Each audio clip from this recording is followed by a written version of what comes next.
नीले हरे शैवाल। देखिए नीले हरे शैवाल की बात करते हैं तो इनको इंग्लिश में कहा जाता है ब्लू ग्रीन एल्गी। क्या कहेंगे इसको? ब्लू ग्रीन एल्गी, इसलिए इसको शॉर्ट में बीजीए कहा जाता है। यदि एग्जाम में सवाल पूछा जाए बीजीए क्या है तो क्या लिखोगे? बीजीए का मतलब है ब्लू ग्रीन एल्गी, नीले हरे शैवाल। अब ये मोनेरा जगत में आते हैं इसलिए इनको साइनो जीवाणु भी कहा जाता है। मोनेरा जगत के अंदर समस्त जीवाणुओं को रखा गया है तो इसको जीवाणु की संज्ञा दे दी गई है साइनो जीवाणु। तो साइनो जीवाणु और बीजीए नीले हरे शैवाल ये एक ही होते हैं। प्रश्न के अंदर पूछा गया है कि इनमें जो विशिष्टीकृत कोशिका पाई जाती है उसका नाम क्या है? तो वेरी वेरी इंपॉर्टेंट, बीजीए के अंदर नीले हरे शैवालों के अंदर एक विशिष्टीकृत कोशिका पाई जाती है जिसका नाम है हेटेरोसिस्ट। अब इस कोशिका का कार्य क्या है? ये विशेष प्रकार की कोशिका होती है। इस विशेष प्रकार की कोशिका का कार्य है नाइट्रोजन यौगिकीकरण करना या नाइट्रोजन फिक्सेशन का कार्य करना। तो इसका काम रहेगा नाइट्रोजन यौगिकीकरण। अब यहां पर यह प्रश्न आता है कि नाइट्रोजन यौगिकीकरण का क्या मतलब है? तो नाइट्रोजन यौगिकीकरण का मतलब यह है कि वायुमंडल के अंदर जो 78% नाइट्रोजन पाई जाती है, वायुमंडल के अंदर 78% जो नाइट्रोजन पाई जाती है, इस नाइट्रोजन का पेड़ पौधों के द्वारा सीधा उपयोग नहीं किया जा सकता। सीधा उपयोग क्यों नहीं किया जा सकता? क्योंकि यह एक अक्रिय गैस होती है, इसलिए इसका सीधा उपयोग नहीं किया जा सकता। जब इसका सीधा उपयोग नहीं किया जा सकता है इसलिए ये जो बीजी है ये क्या करते हैं? ये इसको विभिन्न प्रकार के यौगिकों में बदलने का कार्य करेंगे।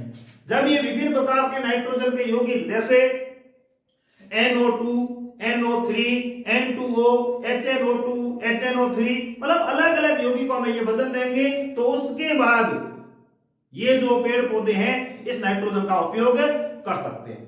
इसी तरह जैसे नाम सुना होगा आपने लेग्यूम कुल के पौधे, फली वाले जो पौधे होते हैं उनकी जड़ों में गांठें पाई जाती है और उन गांठों के अंदर राइजोबियम जीवाणु पाए जाते हैं। तो राइजोबियम जीवाणु भी यही काम करेंगे। क्या काम करेंगे? नाइट्रोजन यौगिकीकरण का कार्य करेंगे और नाइट्रोजन को विभिन्न प्रकार के यौगिकों में बदलेंगे और उस पौधे को उपलब्ध करवाते हैं।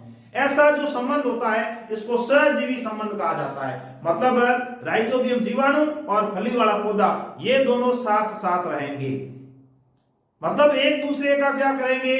सहयोग करेंगे। जीवाणु उस पौधे को नाइट्रोजन उपलब्ध करवाएगा और वह पौधा इसको रहने के लिए जगह उपलब्ध करवाएगा। वो आराम से उस गांठ के अंदर मस्ती से रहेगा, उसको किसी की टेंशन नहीं है। एक ही काम करना है, नाइट्रोजन को यौगिकों में बदल बदल के उस पौधे को उपलब्ध करवाना है और उसको बन बनाया घर वहां मिल जाता है। किसी भी प्रकार की कोई दिक्कत नहीं होती है, कोई टेंशन नहीं होती है। पानी की आपूर्ति भी पौधा करेगा, भोजन की आपूर्ति भी पौधा करेगा, रहने के लिए जगह भी पौधा उपलब्ध करवाएगा। उसके लिए उसको जो भी पदार्थ चाहिए पौधे के द्वारा उपलब्ध करवाए जाएंगे, बशर्ते वह उसको नाइट्रोजन का यौगिकीकरण करके दे या नाइट्रोजन के विभिन्न प्रकार के यौगिक है वो बढ़ाकर उसको दे। यह रहेगा उसका काम। तो वैसा का वैसा काम है वो इसका भी होता है। जब धान की फसल है, धान की जो फसल ली जाती है उस समय यदि साइनो जीवाणु या नीले हरे शैवालों को वहां डाल दिया जाए उस फसल के दौरान, तो धान की जो फसल है उसका उत्पादन 20 से 25 या 25 से 30% तक बढ़ सकता है या बढ़ जाता है। क्यों? क्योंकि ये क्या करेंगे? नाइट्रोजन का यौगिकीकरण करेंगे जिससे ये अच्छी ग्रोथ करेंगे। अच्छी ग्रोथ करेंगे तो इनमें उत्पादन अधिक होता है। तो इस तरह से साइनो जीवाणु या नीले हरे शैवाल के अंदर जो हेटेरोसिस्ट एक विशिष्ट प्रकार की कोशिका पाई जाती है वो नाइट्रोजन यौगिकीकरण करने का कार्य करती है।